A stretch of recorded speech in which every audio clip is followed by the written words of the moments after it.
اسرائیل اور حماس کے درمیان جنگ بندی، غزہ کا تاریخی معاہدہ کیسے ہوا، ٹرمپ کا دو ٹوک پیغام کیا تھا، اندرونی کہانی سامنے آ گئی۔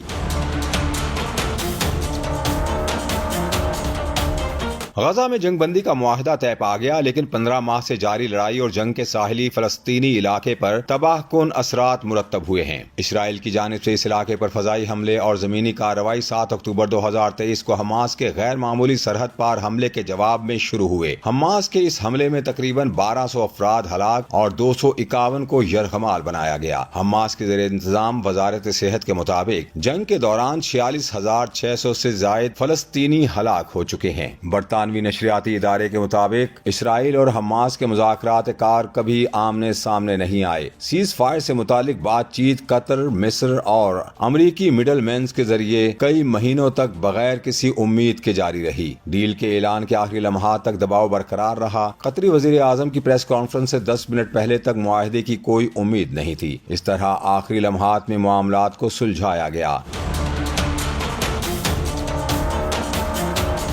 15 جنوری کو طے پانے والے معاہدے کا مجموعی فریم ورک وسیع پیمانے پر وہی تھا جیسا کہ صدر جو بائیڈن نے گزشتہ مئی میں وائٹ ہاؤس کے خطاب کے دوران پیش کیا تھا۔ یہ وہی 3 مرحلے تھے جس میں جنگ بندی، فلسطینی قیدیوں کے بدلے میں اسرائیلی یرغمالیوں کی رہائی اور غزہ سے اسرائیلی فوج کا بتدریج انخلاء تھا۔ دسمبر کے وسط میں مذاکرات اور حالات فیصلہ کن طور پر بدل گئے۔ حماس یحییٰ سنوار کی شہادت کے بعد شدید تنہائی کا شکار ہو گئی تھی۔ لبنان میں قائم اس کی اتحادی حزب اللہ کو ختم کر دیا گیا تھا اور اس نے اسرائیل کے ساتھ جنگ بندی پر اتفاق کیا تھا۔ شام میں بشار الاسد کی ایران کی حمایت یافتہ حکومت بھی ختم ہو چکی تھی۔ حماس ڈیل کرنے کے لیے جلدی میں نہیں تھی اور وہ مذاکرات کی بجائے ڈکٹیٹ کر رہی تھی، لیکن پھر امریکہ انتظامیہ کی طرف سے دباؤ بڑھایا گیا۔ 12 دسمبر کو جو بائیڈن کی مذاکراتی ٹیم نے اسرائیلی وزیر اعظم سے ملاقات کی جو کئی گھنٹوں تک جاری رہی۔ 16 دسمبر کو ٹرمپ کی فتح کے چند ہفتوں بعد ٹرمپ کے ایک مشیر نے ثالثوں کو پیغام بھجوایا کہ وہ حلف برداری سے پہلے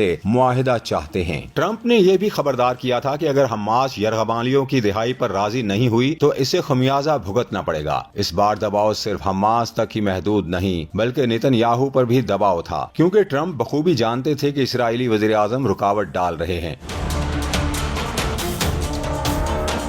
6 جنوری کو اسرائیل نے حماس کی طرف سے 11 یرغمالیوں کی پیشکش کو مسترد کر دیا۔ مذاکرات کے آخری مرحلے کے دوران 2 منزلہ عمارت میں دونوں فریقوں کے ساتھ نام نہاد قربت کی بات چیت میں تبدیل ہو گئی۔ حماس کا وفد پہلی منزل پر تھا اور اسرائیل اوپر کی منزل پر۔ ثالثوں نے ان کے درمیان کاغذ کے ٹکڑے دوڑائے۔ 90% تصفیہ طلب امور پر معاہدہ ہو چکا تھا، تاہم مزید بات چیت کی ضرورت تھی۔ ٹرمپ کے مشرق وسطیٰ کے لیے حال ہی میں تعینات کیے گئے ایلچی اسٹیو وٹکوف کو نیتن یاہو سے ملاقات کے لیے تل ابیب روانہ کیا گیا۔ یہ ملاقات مبینہ طور پر اختلافی تھی۔ نیتن یاہو کو پیغام واضح تھا کہ ٹرمپ ایک ڈیل چاہتے ہیں، اب اسے مکمل کریں۔ آخری 72 گھنٹوں کی بات چیت میں باریک بینی سے بات چیت کی گئی کہ اس معاہدے کو کیسے نافذ کیا جائے۔ 15 جنوری کو معاملہ طے پا گیا، ایسا معاہدہ جو کبھی ناممکن نظر آتا تھا۔